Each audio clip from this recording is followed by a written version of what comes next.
السلام عليكم ومرحبا بكم في قناتكم الميدانية ملاعب المغرب نيوز.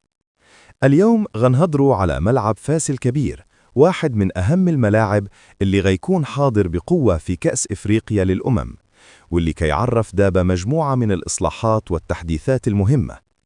ملعب فاس كيتوفر على مدرجات واسعة بطاقة استيعابية كبيرة، مصممة باش توفر رؤية ممتازة للجماهير من جميع الزوايا، مع تحسين مداخل ومخارج الملعب لتسهيل عملية الولوج والخروج. التصميم العصري للملعب كيركز على الراحة والسلامة والتكنولوجيا الحديثة، حيث غيتم تحديث الإنارة، الشاشات العملاقة، وأرضية الميدان وفق المعايير الدولية. هذا الإصلاحات كتدخل ضمن الاستعدادات الكبرى ديال المغرب لاحتضان كأس إفريقيا، وأيضا في أفق مونديال 2030 باش يكون ملعب فاس في مستوى التظاهرات العالمية. ملعب فاس معلمة رياضية كتجسد تطور كرة القدم المغربية وطموحها للمستقبل.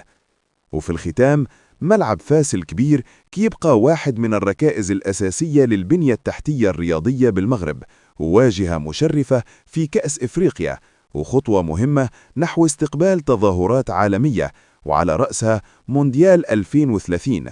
كان هذا تقريرنا، نلقاكم في فيديو جديد إن شاء الله.